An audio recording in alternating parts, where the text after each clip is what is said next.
Sir, ano po ang inyong initial reaction dito nga po sa naging pahayag po ng DA na pagbebenta po ng bigas?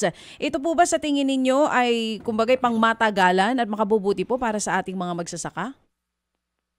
Oh, medyo timing po yung issue kasi kahapon at hanggang ngayon, dinataos po namin yung aming taunang konbensyon dito po sa Federation of Free Farmers, FFF, at yung aming magsasaka party list. So matagal po namin tinalakay itong balita po na ito. Several points po, no? Yung unang reaction po namin, welcome po sa amin itong announcement na magkakaroon po ng trial implementation sa pagbebenta po ng bigas ng National Food Authority, 20 piso bawat kilo sa ating pong mga nangangailangan na kababayan dito po sa Visayas. So that's good. It will help our people cope with the prices of commodities, especially po ng bigas. Ikalawa rin po, ang po namin, ang pahayag po sa ating pamahalaan, lalo na po sa Department of Agriculture, sana po na-consider nila o i-consider din po nila ang potential po na impact po nitong murang bigas ng NFA sa presyo po ng palay para sa ating mga magsasaka.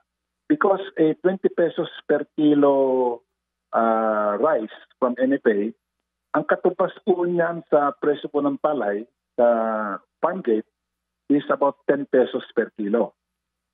Ikumpara po natin yung 10 pesos per kilo ng palay sa production cost ngayon ay about 15 pesos bawat kilo.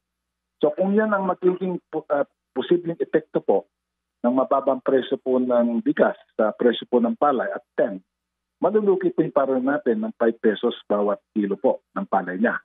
So ano po yung mga kumbaga countermeasures na inihahanda po ng DA para ma-avoid po yung ganang klaseng pangyari. Ang third punto po dito, DJ, sa Ted, it's a question of sustainability, lalo na financial. Kasi namimili po ang NFA ng palay ngayon at about 23 o 24 pesos bawat kilo. 1 kilo po ng palay. To produce 1 kilo of bigas na ibibenta po nila ng 20, the NFA will spend about 37 pesos. Kasi you need about 1.6, 1.7 kilos ng palay na binibili po ng NFA, let's say at 23 pesos to produce 1 kilo of rice.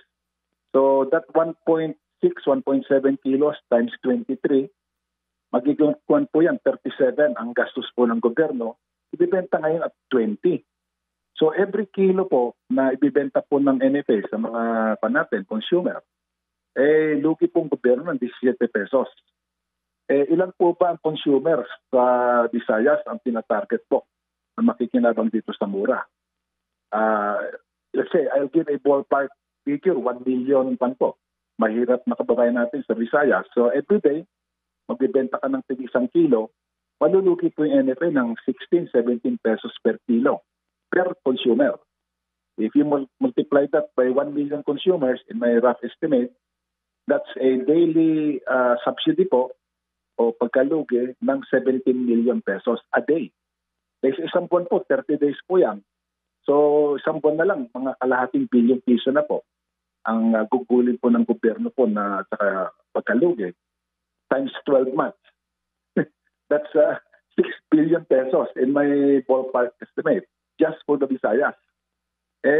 Gusto yata ng presidente hanggang 2028 yan . Yes po, oo, yun ang sinasabi. Times 3, di magkano po yan ng close to 20 billion. What if you do it nationwide? Ang laki po ng budgetary expenditure ang kakailangan po dyan. Of course, the question arises, DJ, hindi kaya part of that malaking gugugulin, better spent po yan para palakasin natin yung productivity ng ating pong mga magsasaka para mapababa din nila yung kanilang production cost, and in the long run, we can now sell na without too big a subsidy from NFA ng bigas, lalo pong mababa na halaga. Yun ba?